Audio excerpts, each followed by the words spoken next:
Okay, so, and I'm just trying to think, it's the next night, it's the seventh night of the 2020 fast, and things have been going really well. Feeling, you know, just nice gifts coming in, and things going smoothly, and it's kind of like the Almighty gives you the royal treatment when you have the fast. It's very nice. You don't expect it. You don't think of yourself as being someone who would be able to get the royal treatment. But everything just starts to be like top rate. The way everything looks, the weather, how you feel, food you eat, the company you keep. I mean, it just gets to be a whole other thing that's really quite nice. So I'm discussing here, I'm trying to help Subud people, perhaps, or say something to you from my own experience with Subud that would be helpful.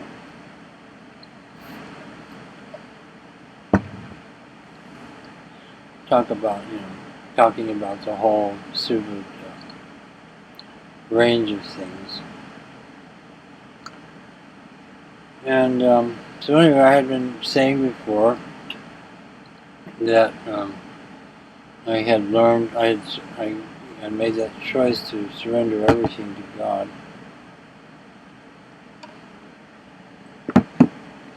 And it made a big difference in my activities.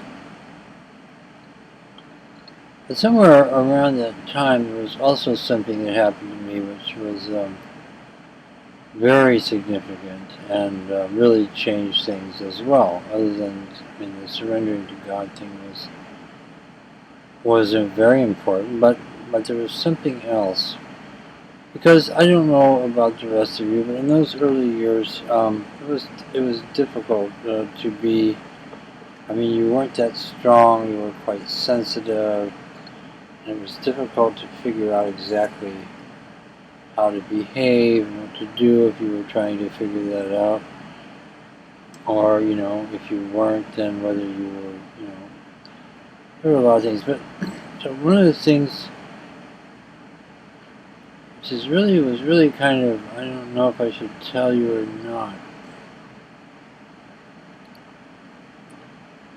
Well, let me just say this, that I was shown and I found that when, in the process of following guidance, the guidance of God, Subud used to talk about it a lot.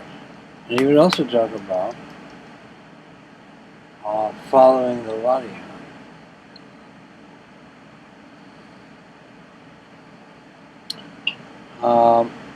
And perhaps I should have done more homework for this talk, because I think just offhand I would say following guidance and following the Ladihan. That's kind of different.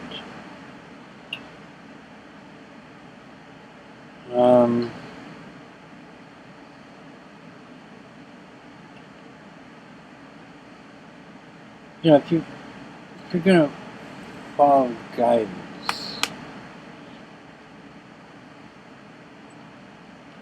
the thing of it is, a secret of following guidance, or a main thing of following guidance, is that you cannot allow anything else, such as your rational thinking or your reasonable thinking or anything like that,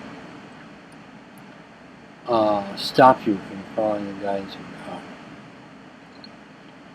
And for example, I was shown this in the very first instance one day when I was guided to take a walk to someone's house nearby, a couple blocks away, on a sunny day, so there was no issue there. I had time. But I knew the chances were very, very good that they would be home. And normally I would think, well, let's see when they'll be home, then I would see them then. And I would have my own gate, so to speak, that I would open, make sure it was open before I would go through and take that direction and take that time. Well, in this case, the thing was just go over there.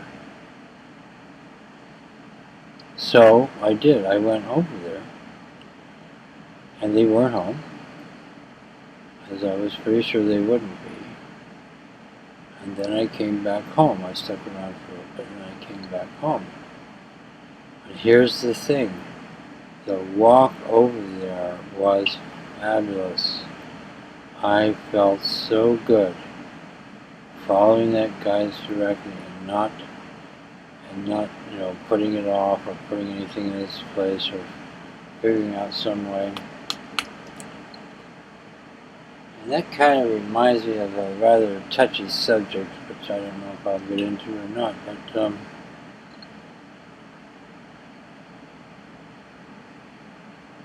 a hot potato. Well, let me just suggest this to you.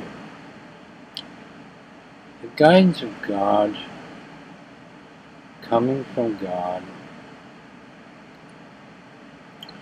is this thing that other people will, it usually goes pleasantly and smoothly. And other people who are hooked up will agree with you. They will feel it. There will be agreement. It doesn't have to be a big thing. You say, well, let's go to the blah blah blah. Oh yeah, that sounds like a good idea. Let's go. And it could be something that wasn't a guidance, and they might say the same thing if it was some pleasant thing. So people don't necessarily know that that's what they're doing. But if it is the guidance of God, by then they're very likely to say, yeah, that's good. Unless they are habitually people who don't follow the guidance. They object to the guidance. No, I couldn't do that.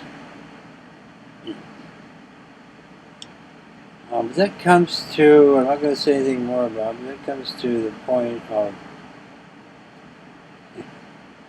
when you have your body hands,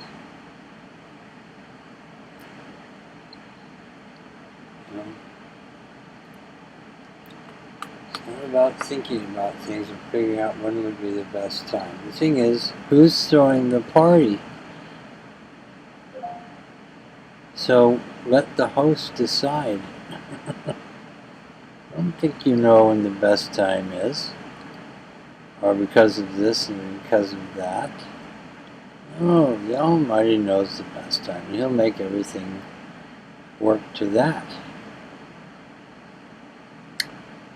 Anyway, so that was that guidance thing was a big deal, and as soon as, well, here we go into some waters again. But anyway, let's just say that it smoothed things out a lot, because as a kind of an intellectual type of person at the time, college educated,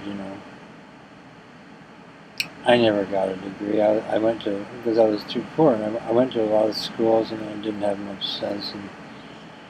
But I did I read a lot, and a lot of education. So a person like myself, concepts, and later on I found concepts. There's a lot of concepts. Now I'm doing Ladian, that's a concept. Now I'm receiving, that's a concept. Now I'm being aware, that's a concept. Concept. But what Baba was always talking about was to do is experience. So, trying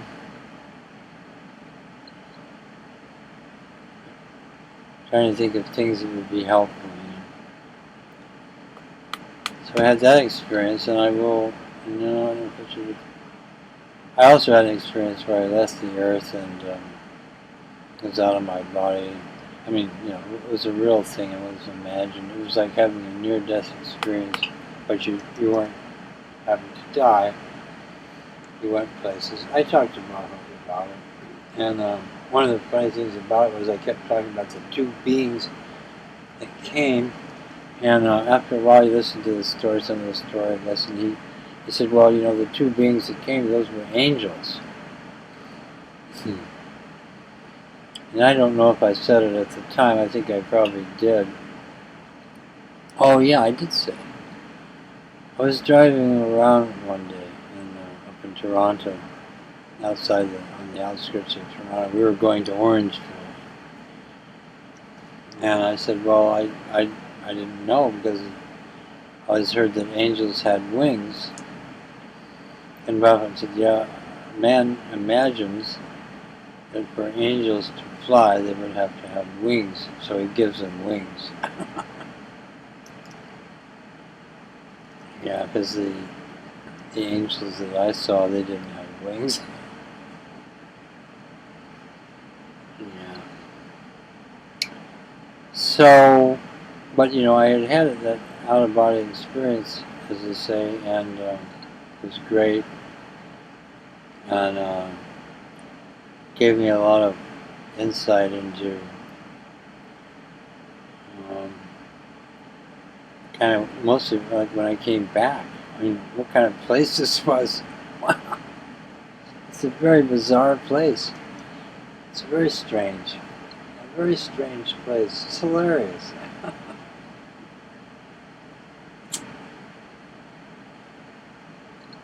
But you know, I was fortunate because then I had these kind of experiences, and also having gotten my proof, as you'll recall, Subud said every person that comes into Subud, they'll receive their own proof that God exists. And I got my proof, so I knew that God existed, and I knew that I could exist, and I knew that I was just the same on the other side as I was on this side. I mean, I didn't have a body, but I was still me. And a lot of near-death experience people have told the same story. It's still what they are, you know, transformed into something else.